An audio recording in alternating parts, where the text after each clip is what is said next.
Guys, this is really a big deal because it's Groundhog Day, as Rachel referenced, but I have to tell you, one of my 4 grandparents, my grandma Becky, was born in this country in Punxsutawney.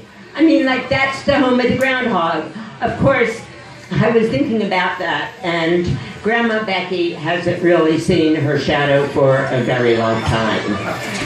Also, this is like our virgin visit of 2015 to Ray's, right? It's our virgin visit. Forgive me, I love to say virgin. It makes me think of Rachel. Speaking of virgins, and also somebody was talking about Whole Foods. Why do all the women who shop in Whole Foods look like they haven't gotten laid in 20 years? And the men, what has happened to their asses? It's like their khakis were ironed while they were wearing them. I figured it out. It's too much gluten-free pasta. Not enough organic pussy. That's the answer. I am indeed Natalie, Natasha for short. I am broke. I am postmenopausal. My vagina looks like a bad bikini wax. And I'm telling you right now that if one more old, gray-haired, fat, boring, get-a-life, bingo-playing grandmother shows me pictures of her grandchildren, I'm gonna just flat out say, they are the damn ugliest kids I've ever seen in my life. I made up my mind. That's exactly what I'm gonna do. Let me ask you, I hope you all had a great holiday, but if you didn't, I know the Eagles blew it. Maybe your favorite string band didn't win. You're still regifting all the shit that you got. And worst of all, like 9 people unfriended you on Facebook between Christmas and New Year's. That's like more than 1 a day.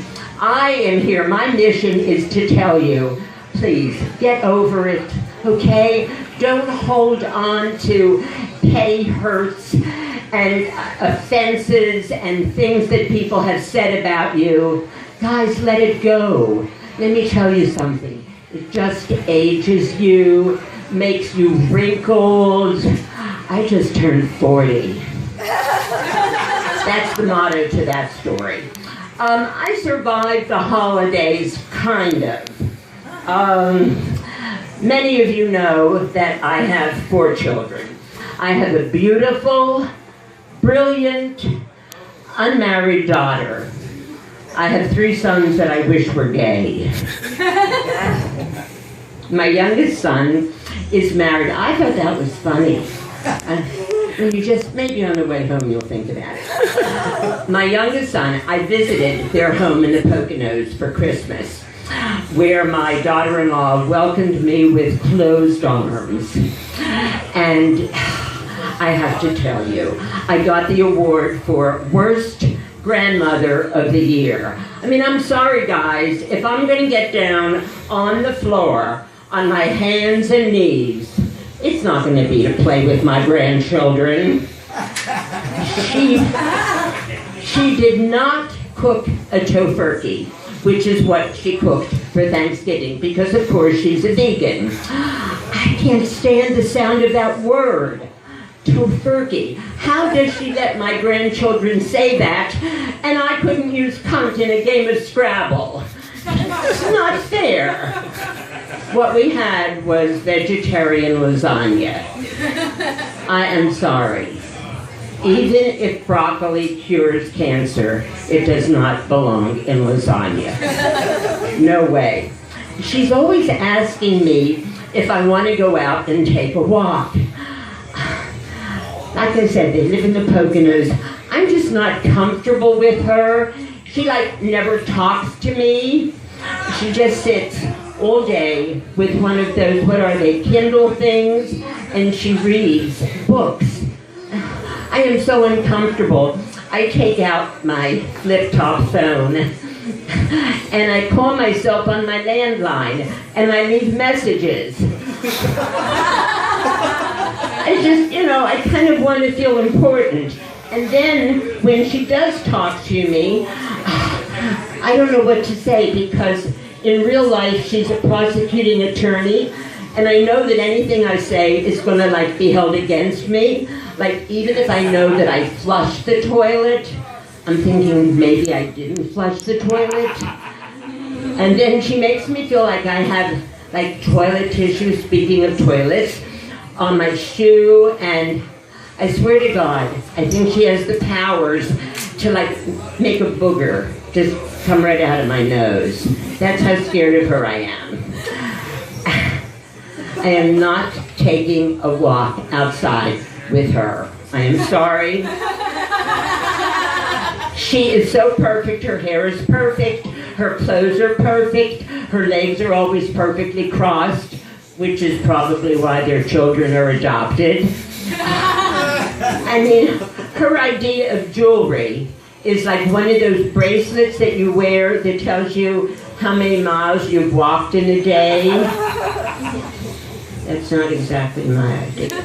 Anyway, I watch the ID channel. I'm not going out there with those Pocono Mountains up there and become like an episode of mysterious deaths of elderly parents. I'm not doing that. As soon as I take a drink, I have 2 more kids, so hang in.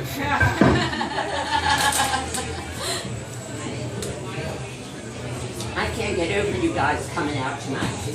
Woo! Yay! Good for you. Good for you. My middle son is married to an Italian Catholic woman from, well, what the fuck else would she be, a Scientologist? Anyway, he managed to find the one Italian Catholic woman in all of South Philadelphia who does not need a kitchen in her home. All she needs are the names of the takeout services within a 25-mile radius. Trust me, my grandchildren, the last time that they had a home-cooked meal was when she breastfed them. That's how long ago it was. And oh my God, their house, every single room has either a picture or a statue of the Nativity, mother and child, every room in the house. Looks like the fucking Maury Povich show. No, Joseph is not the father. You watch it.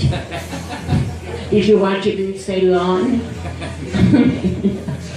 I've never been there. No. You're just your sweaters from Ceylon. Okay, that was kind of pathetic.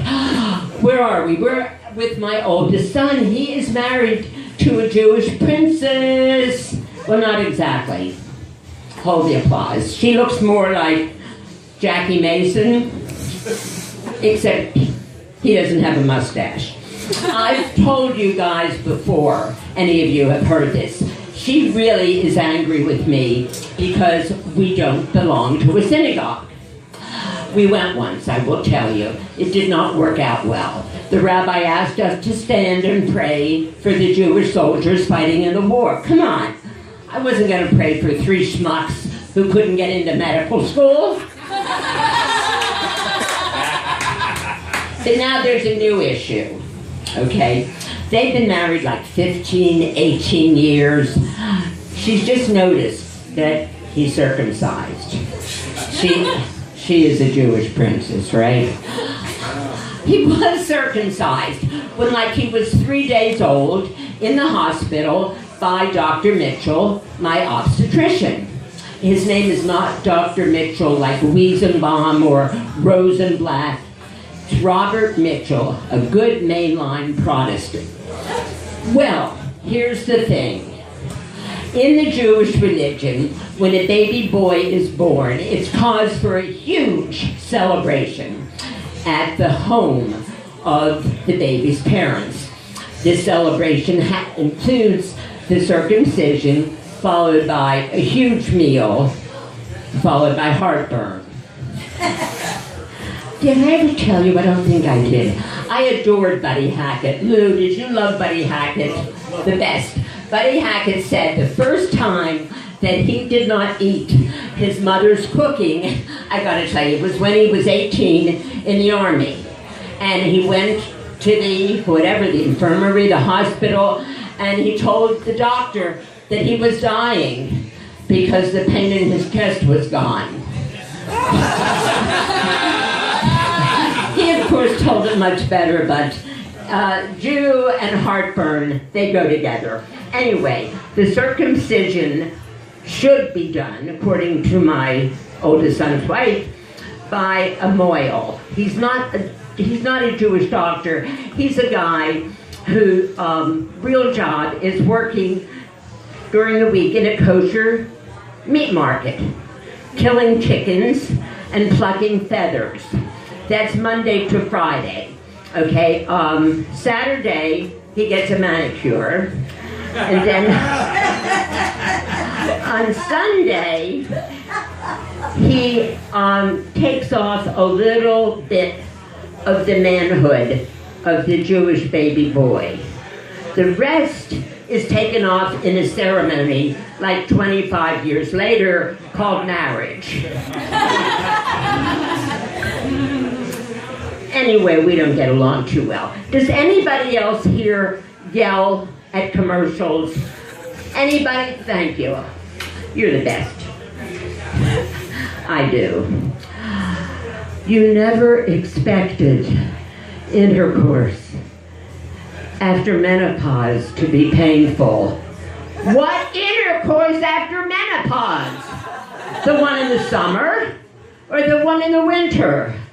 I didn't know for sure whether David was the one. I thought I wanted to marry him, but I just wasn't sure. And then the California psychic assured me that I was going to live happily ever after, and he was the one man for me. If she is so fucking psychic, why did she have to ask for your credit card number?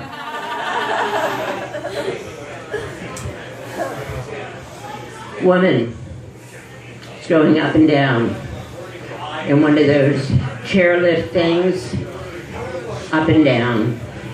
And this voice says, what's the single biggest cause of injury to seniors? You know, they're kids. No, that's not the answer. It's falls, because he's advertising one of those acorn chairlifts. Except I'm sitting there saying, please, somebody help her. She has been in that fucking chair for 2 hours. She can't find the on-off switch. She has already shit herself.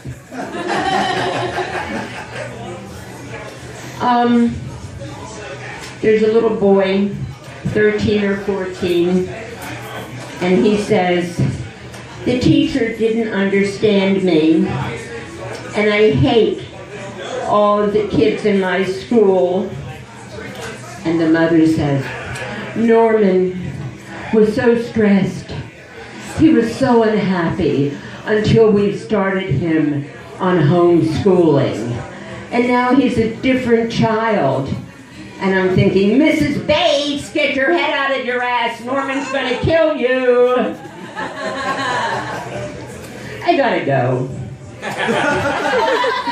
But I'll just tell you, let's all be well, healthy, happy, live to be 100, 110, and let's all go peacefully in our sleep, like my Grandpa Moishi did, not screaming like the other people in his car.